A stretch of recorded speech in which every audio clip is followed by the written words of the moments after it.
Well, hello, friends. I am Bishop Andy C. Luter of the Hollywood Full Gospel Baptist Cathedral in Amityville, New York, and the Queen's Ministry of Jamaica, New York. But today I'm coming to you as the newly elected president of the Long Island Organizing Network, a social justice organization that's involved with community activists who are pushing and advocating change on the part of those who have muted voices in our community. For the last several weeks, we have been involved in a campaign pushing for the return of the some 276 school-aged girls who were abducted in Nigeria. We have been part of not only campaigns and rallies that have taken place at our local Long Island Railroad stations, but we have been in partnership and dialogue with some of the principal voices that has been involved in that campaign. Today, I want to share with you a conversation with Pastor Akende, who is the Executive Director of the Christian Association of Nigerian Americans. Pastor, thank you so very, very much for being here today and sharing with us an update on what is going on as it relates to this crisis. Thank you very much, Bishop. Thank you for your leadership of the coalition. Thank you for all that you do and that you represent. We really appreciate your support and your partnership.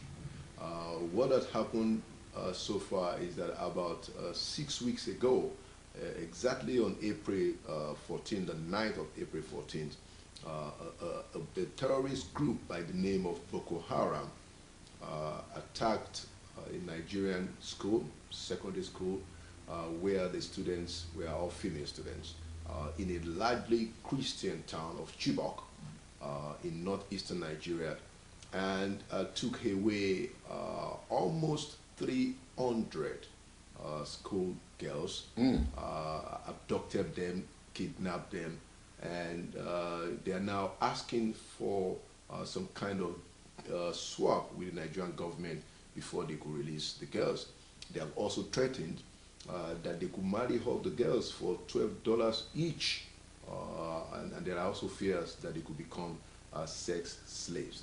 Now, this is the situation that has been going on in Nigeria since 2009, when this group has become particularly vicious and very, very violent, trying to institute or advocate or force the imposition of the strictest form of Sharia on Nigeria. And they have identified that Western education and Christianity, they are the two staunchest opposition to their plan. And so Boko Haram means Western education is a sin. And since they make a connection between Christianity and Western education, they have been targeting Christians, Christian towns, cities, and villages, pastors and churches for the last several years. And this year alone, Boko Haram has been responsible for the death of 1,500 innocent Nigerians. Now, Pastor, for the last several days, we have been hearing a series of reports and updates on this crisis, and I wanted to make our audience aware of what the current status is. Now, we're talking today on Thursday, I believe it's the 28th of 29th of May, and so by the time some of our audience may hear this, it may have changed. But as of the 29th of May, let me just kind of roll back the clock a little bit. About 3-4 days ago, we heard that several countries, and I want you to tell us who those countries were, came together and combined their resources to search for the girls. Okay. More recently, we've then heard that the girls had been located and that there was discussion on how best to rescue them. Now, there was a report as of yesterday that seemed to suggest that they had been released, but as of this moment, I want you to give us clarification on all three of those items and exactly where we stand. Thank you, Bishop. I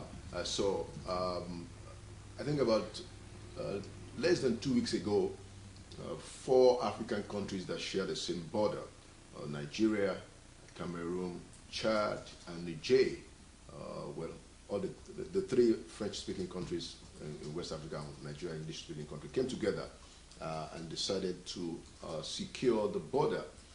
Because what normally happens is that when Boko Haram strikes in the northeastern part of Nigeria, they escape to any of these other three countries to hide. So they have their hideout in some of these countries. They do have their hideout also, in the forest in Nigeria, but that forest also is like a border to Cameroon. So those four countries met and said that, look, let's find a permanent solution to the porous nature of the border. It's a very huge stretch of land that we're talking about, very, very huge. It's not something that one country can possibly effectively man in the light of how Boko Haram has been taking advantage of the border. So they came together and they agreed to secure the border and also to collaborate in this fight against Boko Haram. So they did that. That's about less than 2 weeks ago. And then after that, we also know that other foreign countries, like the United States, France, United Kingdom, and Israel, and also China, they have also pledged their support, in trying to identify where those girls are being kept. As a matter of fact, last week Wednesday, President Barack Obama did send in a war notification to Congress that he was sending, I think, about 80 U.S. troops to go and help in the search. So this week, I believe on Monday, the Nigerian military then announced openly that they have since located where the girls are being kept. Now, quite a lot of people have said that, well, if you have located where they are being kept, so what's the delay?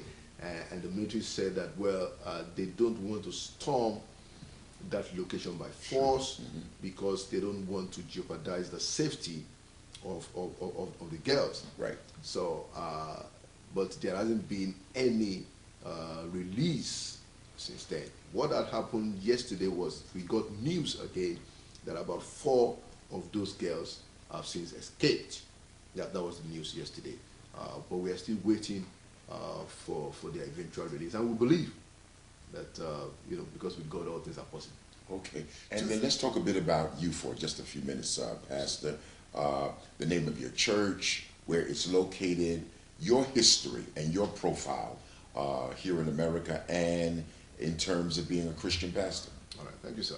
My name is Pastor Akende, and I'm a pastor of the Redeemed Christian Church of God. The Redeemed Christian Church of God is a denomination. We like to say that we are non-denominational, but they call us Pentecostal. Okay. And the Redeemed Christian Church of God, or RCCG for short, has over 8,000 parishes all over the world, in over 150 nations of the world. In the United States and Canada, we have about 700 parishes, and I'm the pastor of one of those parishes. Okay. That's in Bayshore. Now, in Long Island, we do have about 12 parishes in Long Island. In New York State, altogether, we have about 60 to 70 parishes. So that is about the church. So the Redeemed Christian Church of God is one of the churches that formed the Christian Association of Nigerian Americans. So we have other the denominations, that are also part of that group. And then talking about me personally, I came to the United States in 1993, and then settled down in Long Island in 2000, and I became a pastor in 2007. Okay. Before that, I was a journalist and a college professor. Okay. Where did you teach? Which college? I was teaching at Stony Brook. I taught politics and history, but I'm still doing some part-time teaching now at the Suffolk Arts Community College, where I teach communication. Okay. Friends, for the last several minutes, I have been talking to Pastor Akende of the Redeemed Church of God, but also the executive director of the Christian Association of Nigerian Americans. The event that has brought us together is 276 school-aged girls who have been abducted in Nigeria. This is an ongoing crisis at the time of this recording. It is my hope and my prayer that by the time you watch this, by the time you see this, there will have been even a further update, and prayerfully these young women will have been released by the time you're viewing this. Again, I am Bishop Andy C. Luter of the Hollywood Full Gospel Baptist Cathedral here in Amityville, New York, and the Queens Ministry of Jamaica, New York. But I'm also the president of the Long Island Organizing Network. And one of the things, Pastor Akende, that we're looking forward to is a collaboration and a coming together of our organizations, because this isn't the only situation that warrants our attention. Absolutely. And hopefully, as we have lent support to this crisis, your organization can lend support to some of the issues that we're facing. Yes. And so, until next time, please know that God loves you, I love you. We look forward to seeing you real soon. Again, the Long Island Organizing Network here on Long Island. God bless you.